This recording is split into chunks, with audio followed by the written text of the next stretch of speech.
하나님 말씀은 예레미야 31장 1절에서 6절 말씀, 또 31절부터 34절 말씀입니다.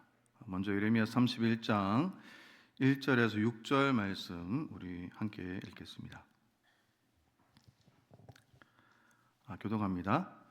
여호와의 말씀이니라. 그때에 내가 이스라엘 모든 종족의 하나님이 되고 그들은 내 백성이 되리라. 여호와께서 이같이 말씀하시니라. 칼에서 벗어난 백성이 광야에서 은혜를 입었나니 곧 내가 이스라엘로 안식을 얻게 하러 갈 때에라.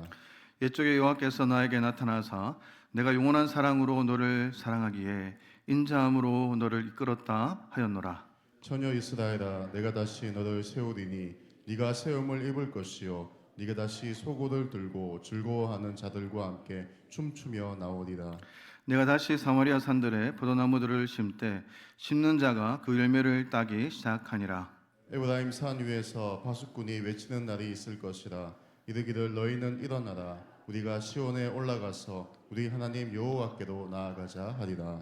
우리 31절부터 우리 34절 말씀까지 우리 다 같이 한번 읽도록 하겠습니다. 31절부터 34절입니다. 여호와의 말씀이니라. 보라, 날이 이르리니 내가 이스라엘 집과 유다 집에 새 언약을 맺으리라. 이 언약은 내가 그들의 주상들의 손을 잡고 애굽 땅에서 인도하여 내던 날에 맺은 것과 같지 아니할 것은 내가 그들의 남편이 되었어도 그들이 내 언약을 깨뜨렸음이라. 여호와의 말씀이니라. 그러나 그날 후에 내가 이스라엘 집과 맺을 언약은 이러하니 곧 내가 나의 법을 그들의 속에 두며 그들의 마음에 기록하여 나는 그들의 하나님이 되고 그들은 내 백성이 될 것이라. 여호와의 말씀이니라. 그들이 다시는 각기 이웃과 형제를 가리켜 이르기를 너는 여호와를 알라 하지 아니하리니 이는 작은 자로부터 큰 자까지 다 나를 알기 때문이라. 내가 그들의 악행을 사하고 다시는 그 죄를 기억하지 아니하리라. 여호와의 말씀이니라. 아멘. 오늘 하나님 말씀 제목은 다시 시작하시는 새 언약의 하나님이라는 제목으로 말씀 전하겠습니다. 20세기 최고의 그 네덜란드 신학자가 있습니다. 그분의 이름은 헤르만 바빙크라는 신학자인데요. 이분이 이렇게 말합니다. 인간 관계의 기초는 언약 관계에 있다라고 이렇게 말을 했습니다. 우리의 인간관계 중에 중요한 관계는 모두 언약 관계, 즉 엄숙한 약속에 기반을 둔 그러한 관계라는 것이죠.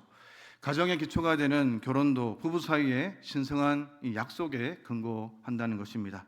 학교나 각종 사회단체나 또 심지어 이 국가도 구성원들의 그 약속에 근거하는데요. 이 사실은 특히 종교에도 마찬가지로 이렇게 적용됩니다. 바빙크는 언약에서 참된 종교의 심장이 뛴다라고 이렇게 말을 했습니다. 한번 따라합시다. 언약에서 참된 종교의 심장이 뛴다. 예. 이런 언약이야말로 종교의 가장 중요한 이 부분이라는 그런 뜻이죠. 예레미야 31장은 예레미야서 중에 가장 아름다운 본문인데요. 예레미야 29장까지 하나님은 유다의 심판에 대해서 이렇게 말씀하십니다. 그러다가 30장부터 이렇게 전환이 이렇게 이루어지는데 그때부터 회복과 이 구원의 메시지가 이렇게 울려 퍼지기 이렇게 시작하는 것이죠. 30장부터 33장까지 여러분들 잘 아시는 대로 오늘 이 본문을 향해서 위로의 책이라고 이렇게 불립니다. 이 단락은 이 초도와 말미에 이르기까지 어떤 말이 반복되냐면 포로된 자를 돌이킨다라는 이 주제가 공통적으로 이렇게 포함되어 있는 것이죠. 그래서 하나님은 새 언약을 통한 백성들의 회복, 새 언약을 통한 하나님 나라의 그 백성들의 회복에 대해서 우리에게 말씀하고 있는 것입니다. 유다의 멸망은 여러분들 잘 아시는 대로 피할 수 없는 일이죠. 유다 왕실을 중심으로 바벨론에 패방하지 않으려 그렇게 애를 쓰지만 유다의 그 멸망은 여러분들 잘 아시는 대로 국력 약화 때문이 아니라 무엇입니까? 그들의 죄로 인한 하나님의 그 심판이었기에 돌이킬 수가 없었던 것입니다. 하지만 그런 상황 속에서 하나님의 이 엄중한 심판은 죄를 벌하고 또 그들을 정결케 함으로써 이스라엘을 회복시키려는 그 하나님의 그 거룩한 의도를 우리가 볼 수 있는 것이죠. 그래서 심판을 전하는 예레미야 서원에 심판 이후에 임할 이 회복이 예고되고 이렇게 약속되는 것입니다. 예레미야는 옛 모세의 근거에서 유다를 향한 하나님의 그 심판의 당위성을 이렇게 말하고 있지만 또한 새 언약을 통해서 심판 이후에 그들이 경험할 새 창조와 영광에 대해서 이렇게 말하고 있습니다. 오늘 우리가 읽었던 이 31장부터는 여러분들 잘 아시는 대로 이스라엘 회복에 대한 그 말씀, 언약으로 인치는 그러한 본문인 것이죠. 제가 신학교 다닐 때 예레미야 31장 31절 이렇게 하면서 외웠던 기억이 납니다. 왜냐하면 예레미야 31장 31절부터 시작되는 말씀이 구약에서 가장 분명한 새 언약 예언이기 때문입니다. 1절을 보면 우리 1절 말씀 같이 한번 읽어보겠습니다. 1절입니다. 시작. 여호와의 말씀이니라. 그때에 내가 이스라엘 모든 종족의 하나님이 되고 그들은 내 백성이 되리라. 쉬운 성경이 이렇게 번역합니다. 나 여호와가 말한다. 그날이 오면 내가 모든 이스라엘의 가족의 하나님이 되고 그들은 내 백성이 될 것이다. 전쟁으로 말미암아서 이스라엘 백성들은 여기저기 뿔뿔이 흩어지게 되었고 일부는 유다 땅에 남고 일부는 바벨론 땅에 이렇게 포로로 잡혀가게 되었죠. 하지만 그렇게 흩어진 이스라엘을 다시 하나로 묶어서 하나님은 모든 종족 이렇게 말하는데 여기서 종족이라는 표현은 오늘 읽었던 쉬운 성경에 나와 있던 것처럼 가족, 친족, 일족, 혈족이라는 뜻이 있는 것입니다. 가족 공동체, 그러한 가족 공동체로 만들어 주시겠다고 하는 것이 하나님의 고집이라는 것이죠.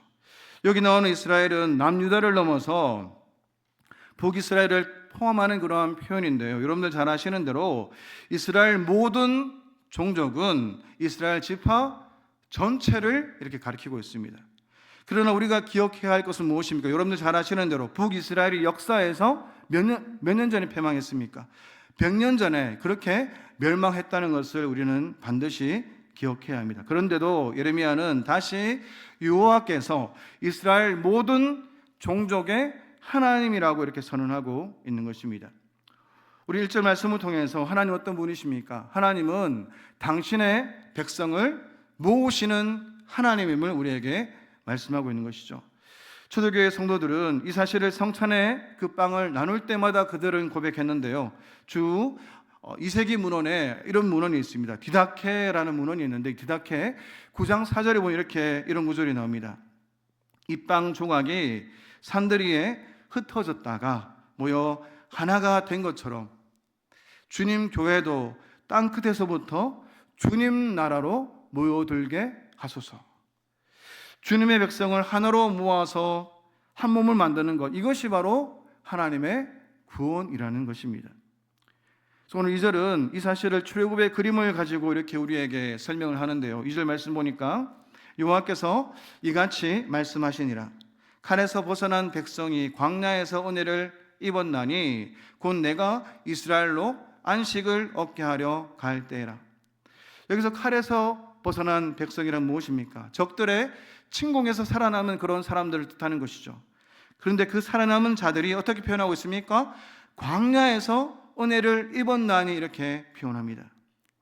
은혜를 얻게 하려면 멋진 궁궐이나 화려한 저택에서 은혜를 얻게 하시죠. 어떻게 표현합니까? 왜 하필 광야에서 이렇게 은혜를 얻게 하실까요? 그것은 여기서 이 하나님의 구원이 또 하나의 출애굽과 같은 그런 사건임을 우리에게 말씀하고 있는 것입니다. 여러분들 출애굽이란 무엇입니까?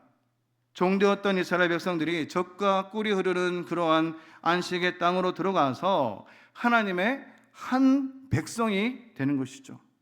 하나님은 이제 출애굽의 역사를 한 번 더 이렇게 일으켜서 어떻게 해요? 백성들에게 참다운 안식을 주시려고 하는 것입니다.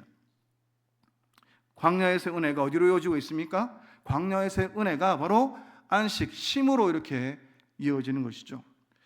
여러분들 은혜가 무엇입니까? 은혜 받을 자격이 없는 사람들에게 베풀어지는 일방적인 하나님의 사랑, 그 하나님의 그 호의, 그것이 바로 은혜라는 것입니다. 이 구원은 전적으로 그 하나님의 은혜라는 것을 여러분들 믿으시죠? 네. 우리가 잘 아는 에베소서 2장 8절 9절 말씀 보니까 이렇게 말합니다. 너희는 그 은혜에 의하여 믿음으로 말미암아 구원을 받았나니 이것은 너희에게서 난 것이 아니요 하나님의 선물이라. 행위에서 난 것이 아니니 이는 누구든지 자랑하지 못하게 함이라. 여러분, 우리가 아무것도 자랑할 수 없는 내가 한 것이 아니라 무엇입니까? 바로 하나님의 전적인 은혜라고 이렇게 우리에게 말씀하고 있습니다. 이스라엘 백성들이 독재자 바로의 지배 아래에서 구원받음이 전적인 하나님의 은혜였던 것처럼 오늘을 사는 그리스도인들이 죄와 사망의 지배로부터 우리가 구원받은 것이 전적으로 예수님의 십자가를 통한 하나님의 은혜라는 것을 우리에게 말씀하고 있는 것이죠. 이 은혜를 기억하는 사람, 그리고 이 은혜를 잊지 않는 그 사람들만이 바로 내일을 향해서, 미래를 향해서 그렇게 담대히 그 은혜를 힘입어 나갈 수가 있는 것입니다. 그래서 오늘 우리가 이 하나님을 기억하는 것, 그 하나님의 은혜를 기억하는 것, 이것이 바로 은혜의 핵심이라는 것이죠. 바벨론 포로 생활에 노역이 된 그들은 너무나 크나큰 불안에 이렇게 휩싸였습니다. 포로로 끌려와서 그들이 생각하는 것이 무엇일까요? 하나님께서 우리를 버린 것이 아닌가? 하나님과의 관계는 이제 철저하게 깨어진 것이 아닌가? 그때 하나님은 그러한 이스라엘 백성들에게 뭐라고 말씀하고 있습니까? 그들과 맺은 언약 관계를 다시 확정하신다는 것이죠. 다시 확정하심으로써 그들에게 그들 가운데 자리 잡고 있는 불안, 두려움들을 한꺼번에 씻어주고 있는 것입니다. 인생을 살아오면서 다가오는 수많은 그 두려움들, 수많은 인생의 그 문제들, 삶의 질서를 흔들리는 그런 삶의 그 문제들이 우리의 삶 속에 다가올 때 우리가 능히 이길 수 있는 방법이 무엇입니까? 하나님의 은혜를 기억하는 것이고, 다시 하나님을 가까이 하는 것이고, 다시 하나님과의 관계가 회복될 때 우리는 그 상황 속에서, 한계 상황 속에서, 또 절대적인 그런 상황 속에서 평안을 누릴 수가 있는 것입니다. 이 언약의 핵심은 무엇입니까? 그들의 연약함과 부족함과 폐역함과 교만함으로 무너진 그런 삶이라 할지라도, 그럼에도 불구하고 하나님의 사랑과 계획은 한결같이 변함없이 지속된다는 것을 우리에게 말씀하고 있습니다. 하나님 왜 그렇게 하실까요? 3절에 이렇게 말씀합니다. 옛적에 여호와께서 나에게 나타나사 내가 영원한 사랑으로 너를 사랑하기에 인자함으로 너를 이끌었다 하였느라. 이 말을 좀 더 풀어서 이렇게 표현하면 이렇습니다. 내가 영원한 사랑으로 너를 사랑하였고 내 한결같은 사랑을 너에게 베풀었다. 여호와께서 멀리서부터 나에게 나타나사 내가 영원한 사랑으로 너를 향한 나의 인자가 계속 진행되고 있다. 오늘 내가 영원한 사랑으로, 무궁한 그 사랑으로 너를 사랑했노라. 그래서 인자함으로 너를 인도했다. 인자함으로 너를 이끌었다라고 이렇게 우리에게 말씀하고 있습니다. 하나님이 이스라엘 백성들을 이렇게 회복시키시는 그 이유는 백성들이 예뻐서 또 너무나 아름다워서 그런 것이 아니죠. 그들이 거룩하게 살아서도 아닙니다. 그것이 무엇입니까? 그들의 폐역함과 그들의 가증함과 그들의 오만함과 그들의 교만함에도 불구하고 그들의 죄로 말미암아 무너지고 그렇게 실패한 인생을 살았다 할지라도 그 근거가 어디에 있습니까? 하나님의 영원한 사랑과 하나님의 인자하심에 있다라고 우리에게 말씀하고 있습니다. 하나님은 신부에게 고요하는 그 신랑처럼, 가족을 돌보는 그러한 아버지처럼, 양떼를 치는 그러한 목자처럼, 잃어버린 자녀를 애도하는 그러한 어머니의 그 심정처럼 사랑한다라고 우리에게 말씀하고 있는 것이죠. 하나님은 과거에 영원한 사랑으로 주의 백성들을 사랑하신 것처럼 앞으로도 여호와의 인자하심, 자비하심, 한결같은 그 위로와 사랑으로 변함없이 사랑할 것이라고 우리에게 말씀하고 있습니다. 이들의 삶의 결과가 무엇입니까? 비록 죄로 말미암아 범죄와 불순종의 그 결과로 그들이 바벨론 포로에 넘겨지는 그러한 비참하고 쫓기고 두려움에 쌓여있는 그러한 삶이라 할지라도 우리가 믿어야 할 것은 하나님의 사랑과 인자는 변함없이 지속된다라고 말씀하고 있습니다. 여기에 새 언약의 기초가 무엇이라고 말씀하고 있습니까? 하나님의 사랑이라는 것이죠. 여러분들 잘 아시는 대로 인자하심이란 말은 히브리어로 헤세드입니다. 헤세드는 구약 성경에서 너무나 소중한 그런 단어인데요. 그것은 여러분들 잘 아시는 대로 하나님의 무조건적이고 끈질긴 사랑, 포기하지 않는 그 사랑, 죄인을 끝까지 붙들어 주시고 용서하시고 아무 조건 없이 받아주시는 은혜의 사랑, 그 사랑이 바로 헤세드라는 것입니다. 선지자 예레미야는 이스라엘 백성들이 회복되는 그 이유가 무엇입니까? 다른 어떤 것이 아니라 하나님의 그 심장에서부터 터져나온 그 헤세드의 사랑이라고 이렇게 선언하고 있는 것이죠. 당시 이방 정부에서는 헤세드에 기초한 그런 언약이 없었습니다. 그러나 예레미야는 선포합니다. 죄인된 우리에게 헤세드의 그 하나님, 한결같은 그 하나님의 그 사랑이 새 언약을 가지고 우리에게 찾아온다라고 이렇게 말하고 있습니다. 4절부터 6절을 보면 포도 수확이 축제 때에 여자가 나와서 춤추는 그 장면들을 이렇게 묘사하고 있는데요. 두 가지가 이렇게 눈에 띕니다. 첫째가 무엇입니까? 4절에 보면 그 여인을 향해서 처녀 이스라엘 이렇게 표현하죠. 여러분 잘 아시는 대로 이스라엘은 처녀가 아니었습니다. 예레미야는 벌써 여러 번 이스라엘 향해서 뭐라고 얘기합니까? 창녀로 이렇게 묘사하죠. 근데 하나님의 사랑이 그들에게 찾아오니까 창녀 같은 이스라엘이 순결한 그러한 처녀로 이렇게 변화되었다라고 말하고 있습니다. 하나님께서 예레미야서를 통해서 말씀하시는 것은 형식으로는 교회를 떠나지 않았지만 그 마음이 하나님을 떠나고 그의 삶이 하나님 말씀에서 떠난 것은 결국 뭐라고요? 창녀 같은 이스라엘이라고 이렇게 말하고 있는 것이죠. 이러한 공동체는 이름만 하나님의 교회이지 실제로는 어떻습니까? 완전히 하나님을 떠났습니다. 하나님께서는 음란한 생활에 빠져서 많은 남자들의 아이를 가진 여인이 원래 남편의 이렇게 아내라고 말할 수 없는 것처럼 이스라엘은 더 이상 하나님 나라의 백성들이 아니었습니다. 그렇게 배역하고 또 오만하고 창녀인 이스라엘을 어떻게 해요? 하나님은 어떻게 깨끗게 하시는 분이라고 말씀하고 있습니다.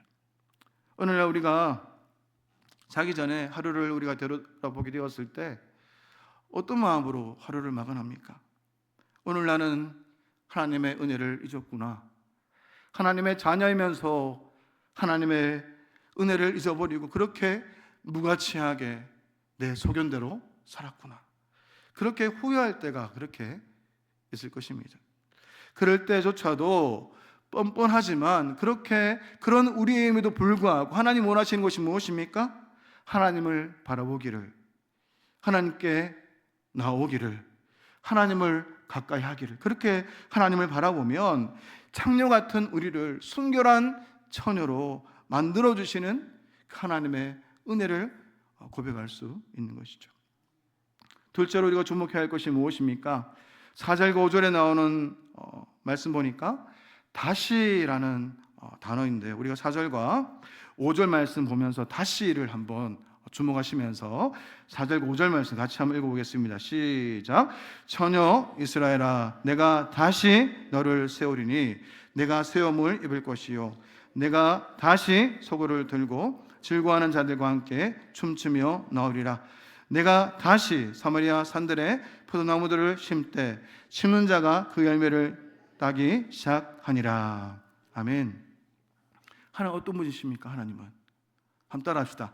다시 시작하시는 하나님. 하나님은 다시 시작하시는 분이십니다.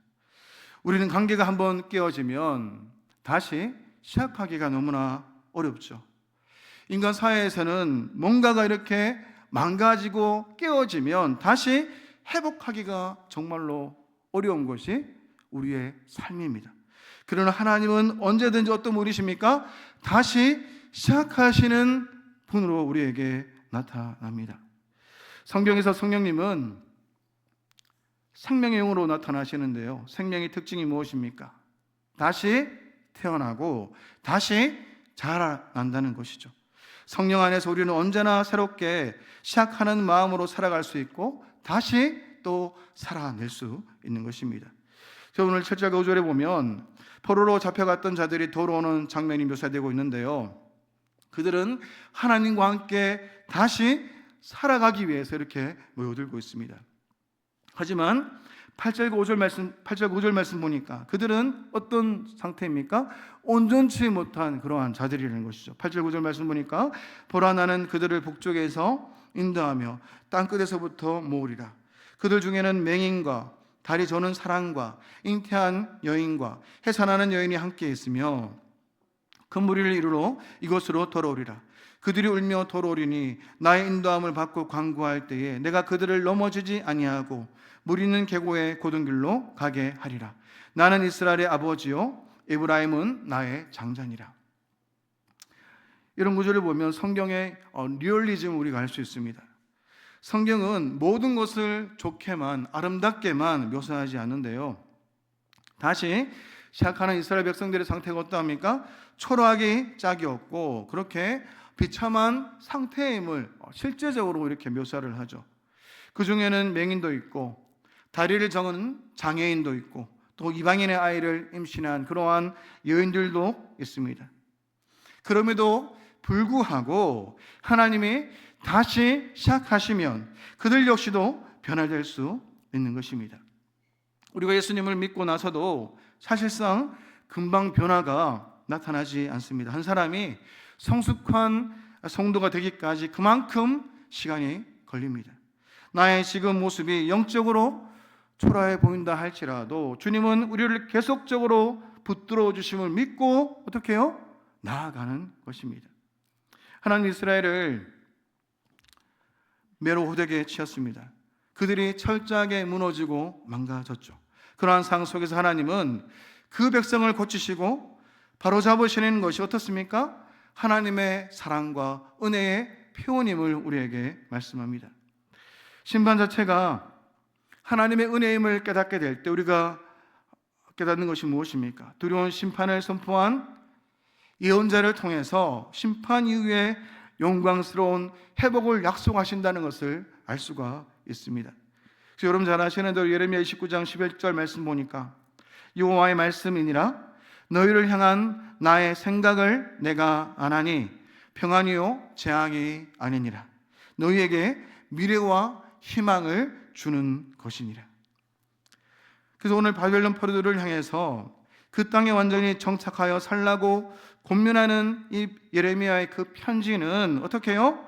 앞으로 하나님께서 베푸실 완전한 새로운 구원에 대한 약속의 말씀으로 이어집니다. 다시 말씀하시고 다시 약속의 말씀을 주시고 다시 언약 관계를 회복하심으로써 그들을 다시 품으시는, 다시 그들과 시작하시는 하나님을 우리가 볼 수 있는 것입니다.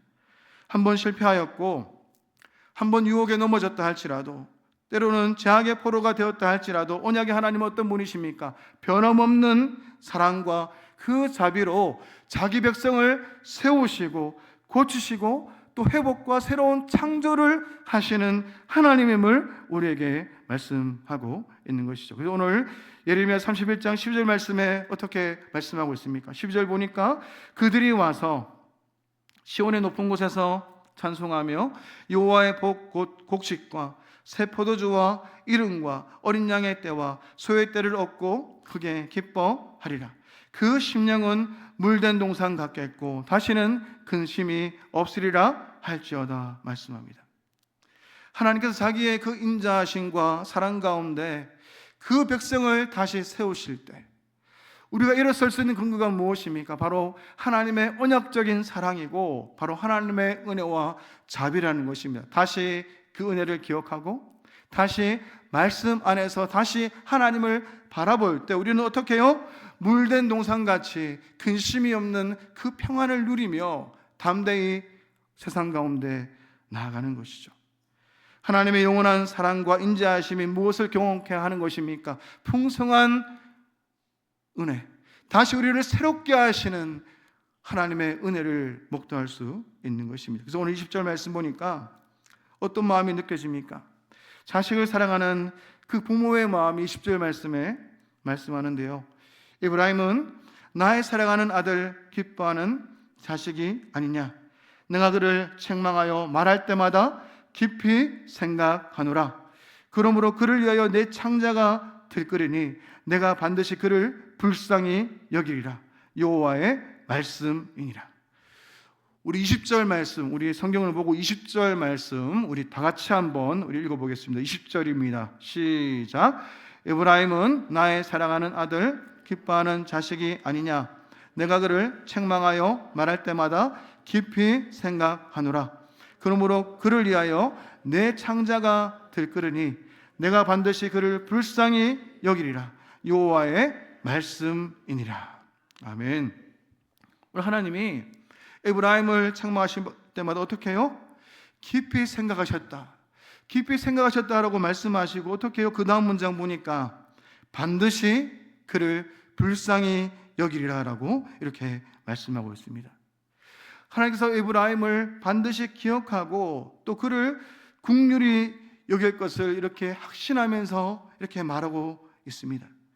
오늘 그 사이에 뭐가 있습니까? 그 사이에 그를 위하여 내 창자가 들끓으니, 에브라임 때문에 그 하나님의 속이 완전히 어떻게 해요? 뒤집어졌다는 것을 말씀하고 있는 것이죠. 스스로 하나님의 속을 완전히 뒤집음으로써 어떻게 해요? 에브라임에게 하나님의 구원이 임하게 되었다라고 말씀하고 있습니다. 하나님의 그 사랑은 끊임없이 우리가 폐역함과 오만함에 사리 잡고 있는 그 고슴도치 같은 우리라 할지라도 끝까지 품으셔서 결국에 어떻게 해요? 우리를 심판하시고 또 하나님의 정의를 세우시지만 이것이 하나님의 긍휼과 하나님의 사랑이라는 것입니다. 그래서 우리가 다시 한 번 더 하나님께서 우리를 건지시고 또 새롭게 하셔서 하나님의 은혜 언약 가운데 다시 우리가 설 수 있도록 우리를 붙들어 주시는 그 하나님임을 우리에게 말씀하고 있는 것입니다. 오늘 에브라임의 구원의 근거가 무엇입니까? 우리를 사랑하는 견딜 수 없는 하나님의 그 마음이라는 것입니다. 하나님의 이런 계획과 이런 마음, 견딜 수 없는 끝까지 우리를 붙들어 주시는, 포기하지 않는 그 하나님의 그 사랑이 우리를 살리기 위해서 우리 인생 가운데 징계와 훈계로 또 심판으로 다시 우리를 돌이키도록 우리를 붙들어 주시는 그 하나님의 사랑이라는 것이죠. 오늘 에브라임을 향해서 에브라임은 누구를 가리킵니까? 기본적으로 이 북왕국을 가리키고 있지만 1절에 있는 말씀대로 온 모든 종족, 가족 공동체로 부르시는 그 하나님, 에브라임을 향한 이 하나님의 애타는 마음은 바로 흩어진 유다를 넘어서 온 이스라엘 백성들이 바로 하나님 앞에 온전히 서기를 원하는 하나님의 그 마음이라는 것입니다. 그래서 오늘 22절 말씀에 뭐라고 말씀합니까? 이스라엘 백성들이 회복되는 것을 22절 말씀에 이렇게 말씀하고 있는데요, 반역한 딸아, 내가 어느 때까지 방황하겠느냐? 여호와가 새 일을 세상에 창조하였나니 곧 여자가 남자를 돌로 싸리라. 여기서 마지막에 있는 이 돌로 싸리라, 이 말은 전쟁에서 적군을 포위할 때 하는 말입니다. 여자같이 약했던 이스라엘이 그들보다 훨씬 강한 남자, 즉 적군들을 포위할 수 있을 정도로 강해진다는 것이죠. 이것이 무엇입니까? 우리가 폐역하고 연약한 존재이지만 그런 우리를 하나님은 하나님의 그 방식으로 우리를 강하게 만들어 주신다라고 말씀하고 있습니다.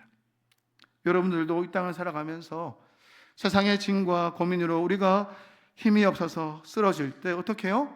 하나님을 찾을 때, 하나님을 우리가 부를 때, 찬송 가운데 또 기도 가운데 힘을 얻게 되는 그러한 경험을 합니다. 그러한 은혜가 날마다 여러분의 인생 가운데 임하기를 축원합니다. 그래서 하나님께서 오늘 이스라엘 백성들과 하나님의 그 새로운 관계를 어떻게 표현하고 있습니까? 주님은 새 언약으로 이렇게 선언하고 있는데요, 31절과 또 32절 말씀 보니 이렇게 말씀합니다. 여호와의 말씀이니라.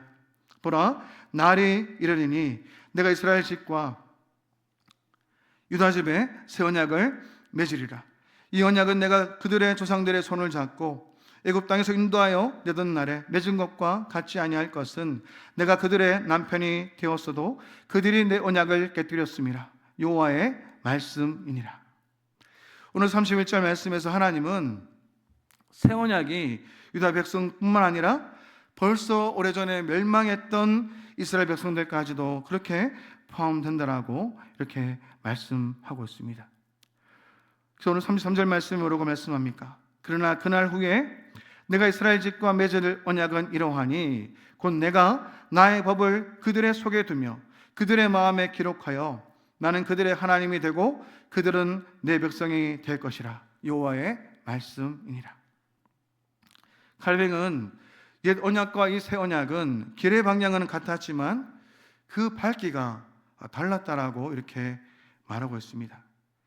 가장 큰 차이가 무엇입니까? 새 언약은 옛 언약과 달리 마음에 기록된다는 그러한 사실이죠. 옛 언약은 돌판에 기록되지만 지금 어떻습니까? 새 언약은 마음에 기록됩니다. 새 언약이 마음에 기록된다는 말은 사람들이 새 언약을 받아들이기 싫어하는데도 불구하고 하나님께서 억지로 그렇게 마음에 새겨놓는다는 것이 아닙니다. 이것은 새 언약이 사람들의 마음에서부터 깊이 환영을 받는다는 그러한 뜻이 있습니다. 사람들이 그 언약을 들었을 때에 너무나 감격하고 감사해서 스스로 마음에서부터 우러나서 그 언약을 받아들이는 것이 바로 새 언약이라는 것이죠. 마음을 바꾸시는 성령님의 역사와 더불어 체결하는 것이 바로 이 새 언약입니다. 또한 새 언약은 아주 경험적입니다. 34절 말씀 보니까 우리 34절 말씀 마지막으로 같이 한번 우리 읽어보겠습니다. 34절입니다. 시작. 그들이 다시는 각기 이웃과 형제를 가리켜 이르기를 너는 여호와를 알라 하라 하지 아니하리니 이는 작은 자로부터 큰 자까지 다 나를 알기 때문이라. 내가 그들의 악행을 사하고 다시는 그 죄를 기억하지 아니하니라. 여호와의 말씀이니라. 옛 언약은 이스라엘 백성 공동체와 집단적으로 맺은 언약이었습니다. 그러나 새 언약은 어떻습니까? 한 사람 한 사람이 하나님의 용서를 깊이 경험하고 그리고 또 하나님과 인격적으로 교제하는 그러한 언약이라는 것이죠. 새 언약에서는 각 사람이 주님을 인격적으로 깊이 만나게 됩니다. 그렇다면 여기서 말씀하시는 새 언약이 언제 성취되겠습니까? 38절 40절을 보게 되면 예루살렘 성이 재건하는 그러한 장면이 나옵니다. 이것만 보자면 새 언약은 이 바벨론 포로에서 돌아올 때에 성취되었다라고 말할 수 있습니다. 그러나 그때 온전히 성취된 것이 아니죠. 신약 성경은 새 언약은 바로 예수 그리스도로 말미암아서 온전히 성취되었다라고 그렇게 말하고 있습니다. 고린도전서 11장 25절 말씀에도 보면 예수님께서 잡히기 전 마지막 이 유월절 만찬에서 뭐라고 얘기합니까? 이 잔은 내 피로 세운 새 언약이니 이것을 행하여 마실 때마다 나를 기념하라. 바로 예수 그리스도의 그 십자가의 피가 새 언약의 기초가 됩니다. 왜냐하면 예수 그리스도 안에서 하나님의 그 사랑이 온전히 드러나기 때문이죠. 여러분 잘 아시는 대로 이 기독교의 영광스러움은 그리스도께서 세우신 은혜의 언약의 확고함에 있습니다. 이 언약을 통해서 하나님께서 이스라엘 백성들을 자신의 소유와 또 거룩한 백성과 또 제사장 나라로 저와 여러분들을 택하셨습니다. 하나님과의 언약 관계 속에서 제시되는 그 율법은 은혜와 구원을 얻기 위한 조건이 아니라 이미 얻은 구원과 은혜에 의해서 하나님의 백성으로 살아가는 영광스러운 삶의 규례라는 것이죠. 신약뿐 아니라 구약에서도 그 백성은 전적으로 은혜로 구원을 얻고 그들에게 주어진 말씀과 규례들은 하나님으로 모시고 또 그의 백성이 되어서 살아가는 존귀하고 거룩한 삶을 이렇게 묘사하고 있습니다.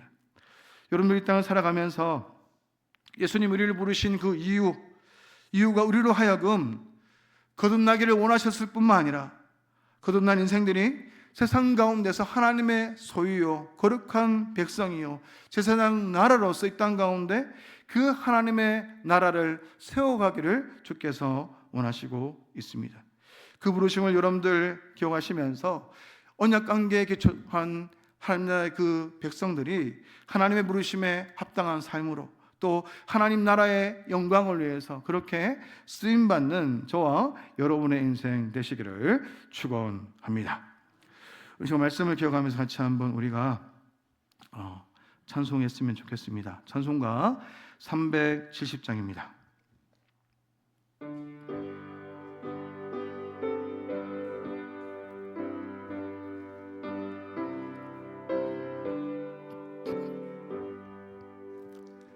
주 안에 있는 나에게 단 근심이 있으랴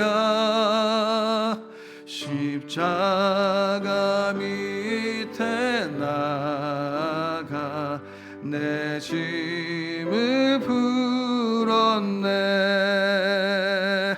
주님을 찬송하면서 할렐루야 할렐루야 내 앞길 멀고 험해도 나 주님만 따라가리 그 두렵 변하여 내 기도 되었고 전날의 한숨 변하여 내 노래 되었네 주님을 찬송하면서 할렐루야 할렐루야 내 앞길 멀고 매도 나 주님만 따라가리 내 주는 자비하셔서 늘 함께 계시고 내 궁핍함을 아시고 늘 채워주시네 주님을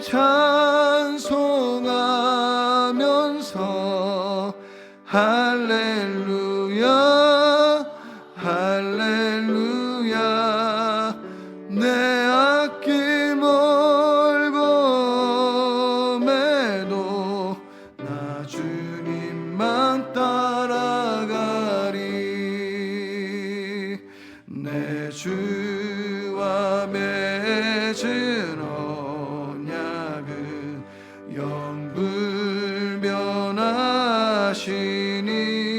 영불변하시니 그 나라 가기까지는 보아시네 주님을 찬송하면서 할렐루야 할렐루야 내 앞길 걸고 매도 나 주님만 찬송하리 살아가니. 우리 말씀을 기억하면서 같이 한번 기도했으면 좋겠습니다. 오늘 예레미야는 하나님 앞에 이 시간에 자기의 심장을 걸고 하나님 앞에 기도하며 나아갑니다.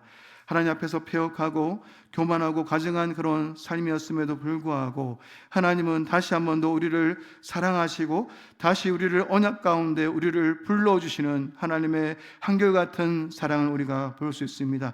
그 사랑이 있기에 때로는 우리 가운데 이해할 수 없는 그런 삶이라 할지라도 하나님 인생의 그 모든 그 상황과 환경을 통해서 우리를 다루시고 결국에는 하나님 앞에 돌아오도록 우리를 인도하시는 하나님의 사랑임을 우리가 볼 수 있는 것입니다. 하나님, 다시 한번 우리가 그 은혜 가운데 기억하면서 다시 하나님의 은혜 가운데 한결같은 사랑을 기억하면서 어떤 삶을 사느냐보다 주 안에서 살아가는 그런 삶이 될 수 있도록 은혜를 우리 가운데 부어달라 기도하시고, 또 무엇보다도 하나님과의 관계가 너무나 중요하다는 것을 기억하면서 때로는 폐역하고 넘어진 삶이라 할지라도 하나님을 가까이 하고 하나님 앞에 나가는 우리의 삶이 될 수 있도록 은혜를 부어달라고 같이 한번 이 시간 기도 드리겠습니다. 기도하겠습니다. 살아계신 하나님 아버지, 오늘도 이 시간 기도하며 간구하며 하나님 앞에 나가기를 소망합니다. 하나님 앞에 폐역하고 하나님 앞에 하나님 교만해서 하나님의 마음을 잊어버리고 하나님 오만한 삶이었음에도 불구하고 우리를 버리지 아니하시고 다시 우리를 불러주시어서 인생의 하나님 공고함과 인생의 하나님 여러 가지 문제로 우리를 다루시는 하나님의 그 마음을 보게 되었습니다.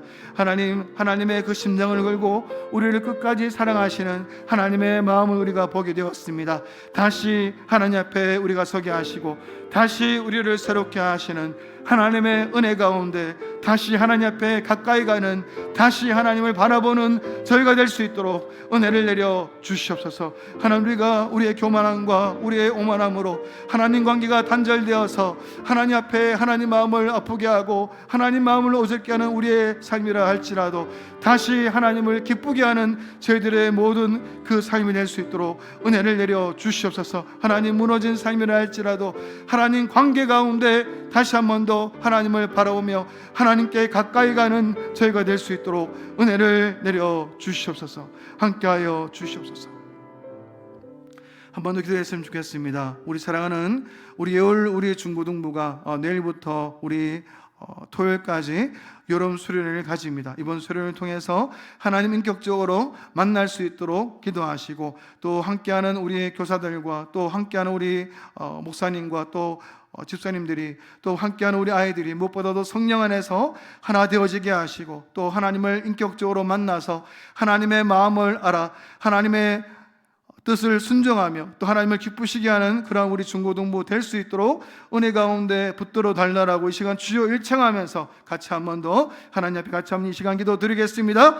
주여, 살아계신 하나님 아버지, 오늘 이 시간 우리 중고등부 우리를 위해서 기도하며 간구하며 하나님 앞에 나갑니다. 하나님, 내일부터 시작하는 우리 중고등부 수련회 가운데 청소년의 때에 하나님 앞에 나갑니다. 하나님 자체가 목적이 될 수 있도록 은혜를 내려주시고 이들의 폐역함보다 이들의 교만함보다 하나님의 크신 사랑이 크기에 오늘도 하나님을 바라보며 믿음으로 나가기를 소망하오니 다시 하나님의 은혜 가운데 서게 하시고 다시 하나님의 언약 가운데 살아가는 이들 될 수 있도록 은혜를 내려 주시옵소서. 하나님, 2박 3일의 모든 일정들 가운데 하나님 먹고 마시고 하는 모든 것뿐만 아니라 말씀을 듣고 찬양하며 나갈 때 하나님을 찾고자 하는 거룩한 의지를 부어주시고 하나님 만날 수 있도록 은혜 장중에 붙여 주시옵소서. 무엇보다 이 일을 통해서 우리 중고등부가 하나님 모든 교사부터 하나님 목회자와 또 모든 우리 선생님들과 모든 아이들이 한 사람 한 사람이 진리와 성령 안에서 하나 되게 여지게 하시고 하나님을 인격적으로 만나는 귀한 수련회 될 수 있도록 하나님 은혜를 내려 주시옵소서. 하나님, 삶의 흔적이 있지만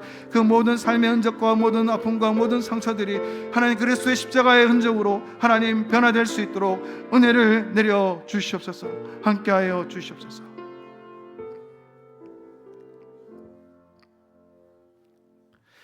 살아계신 하나님 아버지, 오늘도 이 시간에 우리 자신을 돌아보며 죄로부터 진정한 돌이킴이 있는 우리가 되기를 소망합니다. 강함 없는 인생에 찾아와 주셔서 우리를 새롭게 하시고 또 계산 없이 한결같은 마음으로 우리를 사랑해 주셔서 너무나 감사합니다. 우리가 그 사랑에 힘입어서 다시 한 번 더 하나님을 바라보고 다시 한 번 더 우리를 새롭게 하시는 그 하나님의 은혜 가운데 나가는 저희들 될 수 있도록 은혜를 내려 주시옵소서.